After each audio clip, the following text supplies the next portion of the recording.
Ooh, well, let's start with a shot of the moon this morning. As you get up with us, it's Tuesday.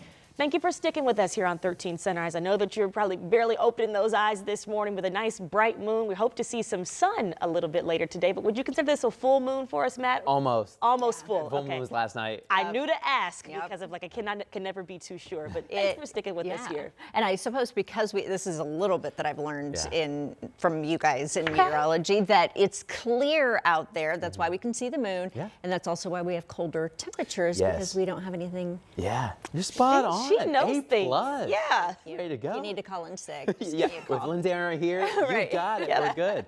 No, we've got, I feel like on my phone, I'm always trying to get the picture of the moon. We need to learn from Scotty Graber. I know, he always he knows how to do it yeah. right. You can see the canyons on the moon. Yeah. Great shot to get and you could fill in for him now because we have such nice weather to stick around, and it's kind of been the same thing we've had the last couple days. Yeah. Cool to start, and then it gets sunny later on. My problem is I got to fill a minute or two with the same old take weather, it away. which is all right. No complaints. It's a great forecast for you. This morning, it'll be another cool start, 40s and 50s, just technically a little bit warmer than yesterday morning, but it is a refreshing start. If you like the cooler air, you've been loving these mornings. Your morning walk or jog, your run, if you're aggressive, looking pretty good. We've got beautiful blue sky out there expected today. There will be a few extra high clouds passing on by, just some cirrus clouds, but the sun's going to go right through them. For lunch and recess, I'll tell you what, beautiful weather outside. The teachers who have recess duty today, it's not going to be a bad recess at all. Enjoy the low 70s out there. By the time we're headed home, we'll be in the mid 70s. It'll be a very pleasant, a little warm, but very pleasant for our high school, middle school athletes as they're practicing after school tonight.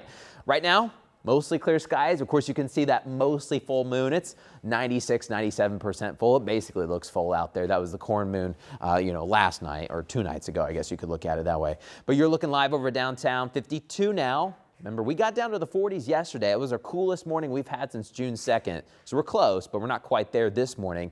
Overall, just a cool and quiet start. When you're looking out your window, you'll see a few of those high clouds. We've now dropped to 39 in Logansport and in Crawfordsville. Those, I think, are the only 30s we have. Otherwise, mostly 40s across the area, 52 in Indy, but 40 we're close in Zionsville, 47 good morning in Carmel and Fishers, and 47 reporting in Bloomington. Coming up, we're going to talk a little bit more about the heat wave that's headed your way. Lindsay, how's construction looking out west? Okay, yeah, we got some pretty big slowdowns out on I-70 in the westbound direction. Want to show you what this looks like on the bigger picture, and then we'll zoom in closer to where we are in the red, and things are barely moving here at State Road 267. This is that Plainfield exit right here, so we've got some stop and go traffic just past there as well.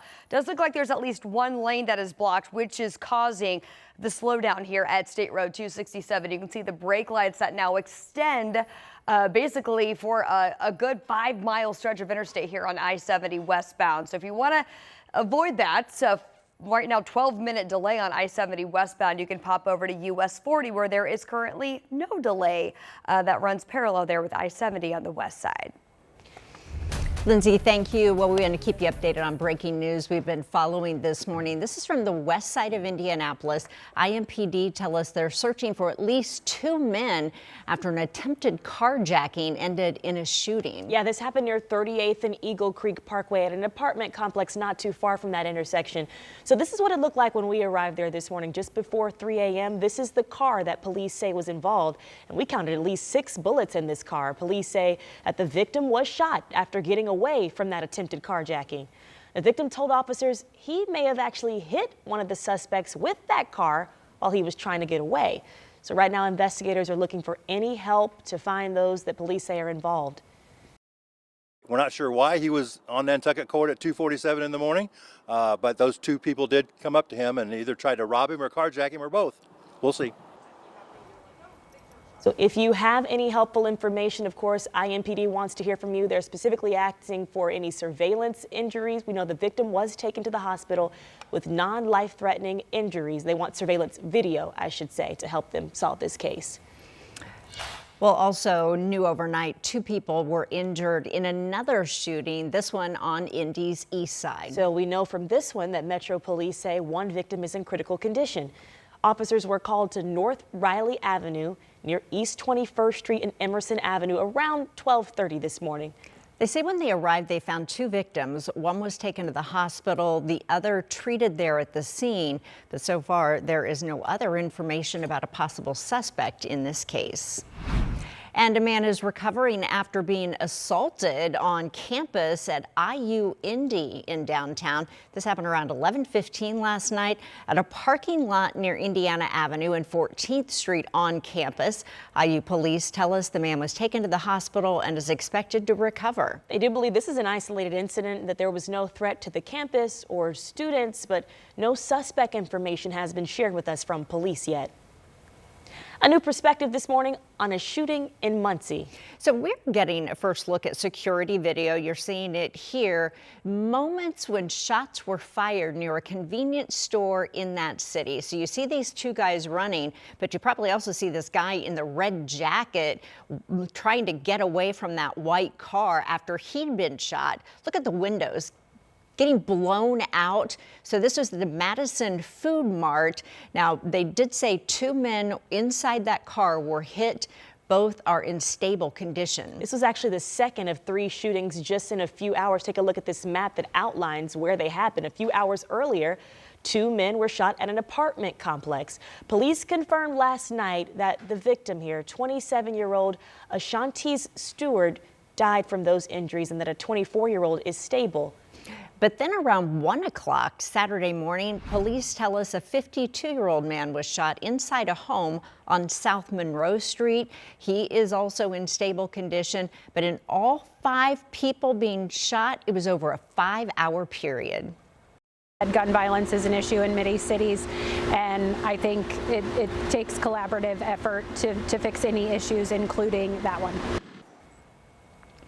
So the mayor did form a task force on violence reduction after a mass shooting in Muncie in 2023. City leaders say the task force has not gotten together recently, but they say the committee members still work on those efforts in different capacities.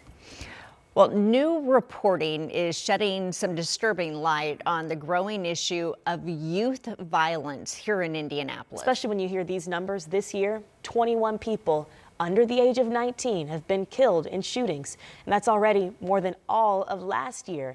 Our Anna Chalker is live this morning following this and with one reason that this problem seems to be growing. Good morning, Anna. Good morning, ladies. Each of these cases are different, but the common denominator for the majority of them, cell phones and social media. So the ones who wrote this report, Chalkbeat Indiana and Axios, found that from 2018 to this past January, police noted social media was involved in 25 out of 72 homicides. Some of these involved setting up meetings to buy or sell guns and drugs, which went wrong or turned into a robbery. So one of these cases back in 2019, 17-year-old Oswin Ortez Jr. was shot, and before he died, his dad asked him who shot him. His only response was Snapchat. And in another case, another argument on Instagram Live turned into a bounty on a teen's head. It was just weeks before he was shot and killed in a drug deal gone wrong. Fights that kids would have that would start, maybe online or even in person, but then they would just kind of blow up on social media, right? We all see the way that things go viral and just move so quickly, get shared.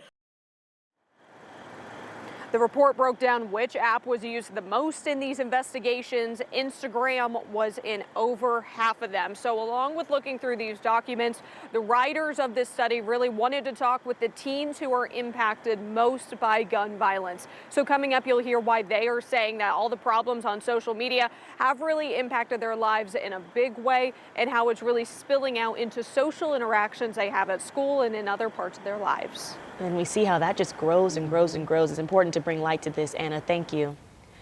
Well, the Indianapolis City County Council is setting the stage for what could be a dramatic final vote on Google's proposed $1 billion data center that's in Franklin Township. Yeah, so this is following really months of opposition across the city, particularly, it seems, by residents that live in that area. Marina Silva has been looking over this and is in the city here this morning. And I know there was that meeting last night, Marina, but why does it seem that some of these residents are so against this facility? Well, good morning, ladies. But yes, Julia, they have a lot of concerns, and some of the ones that they've brought up are noise, potential water pollution, and really the lack of jobs that it would bring to the area. And those are just some of them. There's plenty more that they have cited in their petitions and their billboards and just talking to the residents. But right now the council has voted a call down. That means they are dropping the rezoning petition, and there's going to be a final vote later this month. For months, residents and now councilors have actually rallied against it. Right before last night's council meeting, community members and even some of the councilors joined in to protest the tech giant coming to Franklin Township. They're chanting things like "no data center." That council will end up making a final decision with a hearing for both sides on September 22nd. On the 22nd, in the middle of a full council meeting, we pause and have a second act of the meeting where we have a full public hearing where both the petitioner and the demonstrators get 15 minutes to describe their project and what they like or don't like about it. And then it's up to the council to vote on whether or not we overturn the decision of the MDC.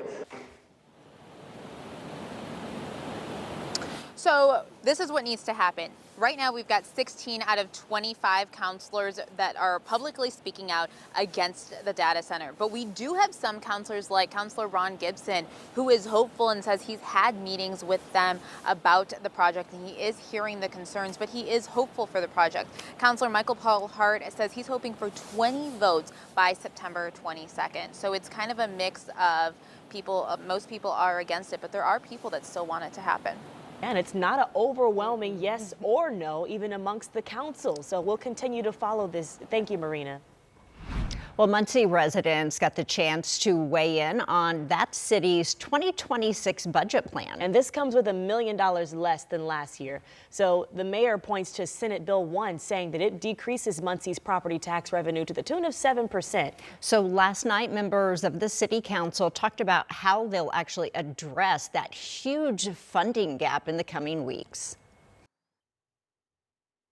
It does mean that we have to look very carefully at areas where we can cut. Our goal is, of course, going to be to tighten the belt as much as possible while still being able to provide services and also take care of our employees. So there's a final vote coming up in October, so we'll see how this all pans out. It's 6:12. Good morning, Matt. Hey, good morning, Julia. I think you'll like this forecast. Nice, cool, clear start out there. No rain. Beautiful sunshine expected today. Maybe the last time the Indians play with the 70s. It's their final home stretch. Beautiful weather at the Vic. Coming up, we're going to let you know how hot the weekend is about to get.